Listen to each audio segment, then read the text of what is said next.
હું તો હવેથી આ વરસાદ સાથે નથી રમવાનો, એ બહુ લુચ્ચો છે. બપોરે હું સૂઈને ઉઠ્યો ત્યારે બારણાં બંધ હતા. બહાર વરસાદ વરસતો હતો, તેનો અવાજ આવતો હતો. મને લાગ્યું કે તે હસે છે. ખરેખર એના અવાજ પરથી તો તે હસતો જણાતો હતો. હું દોડતો દોડતો બહાર તેની સાથે રમવા માટે ગયો. ત્યાં જઈને જોઉં છું તો ભાઈ સાબ ધોધમાર રૂવે છે. પરમ દહાડે બપોરે હું તેની સાથે ખૂબ રમ્યો, પણ જતી વખતે મેં એને કહ્યું કે આવતીકાલે સવારે તો મારે નિશાળે જવાનું છે, માટે તું બપોરે આવે તો આપણે ખૂબ રમીએ. પણ એ લુચ્ચો તો સવારે જ આવ્યો.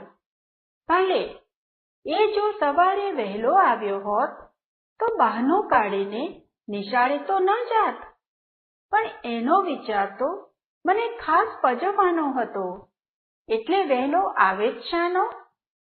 અમે લગભગ નિશાળે પહોંચવા આવ્યા ત્યારે રસ્તામાં જ મળ્યો અને બોલ્યો, ચાલો રમવા. એ તે કેમ બને?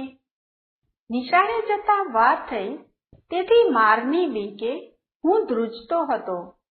મહેતાજીને લાગ્યું કે હું વરસાદ સાથે લડ્યો અને પલળીને ઠરી ગયો તેથી ધ્રુજતો હોઈશ.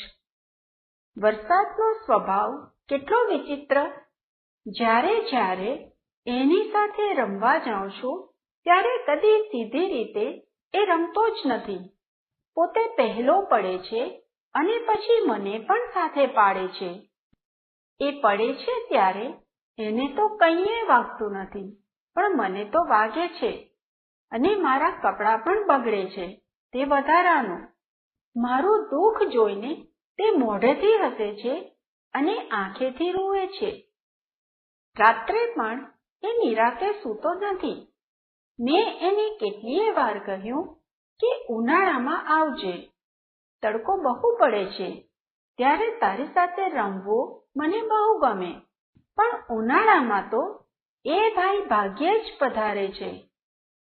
કોઈ દાડો બહાર જતી વખતે જો હું સાથે છત્રી લેતા ભૂલી ગયો હોઉં તો એ જરૂર આવતો. પણ જો હું મારી પેલી નવી સ્વદેશી છત્રીનો ભાર સાથે ઉપાડીને ફરું તો એ દૂરથી જ ડોક્યું કરે. મોર સાથે પણ એ એવા ચાળા જ કરે છે.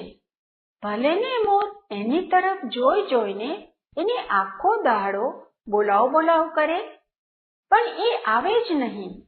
અને પછી ઓચિંતો આવીને એટલા જોરથી હસતો કૂદી પડે કે મોરના સુંદર આંખોવાળા પીંછા ભીંજવી નાખે અને બિચારાની બધી શોભા બગાડી નાખે.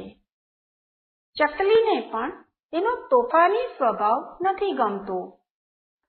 કૂકડો તો એનાથી ત્રાસી જાય છે. ગાય બળદને પણ એમ જ હેરાન કરે છે.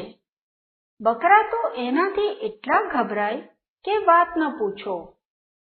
બસ એક બતક અને ભેંસ, એ બે એનાથી બહુ ખુશ રહે છે. પણ હું તો નથી ધોળી બતક કે કાળી ભેંસ, માટે હું તો હવેથી આવા વરસાદ સાથે રમવાનો નથી.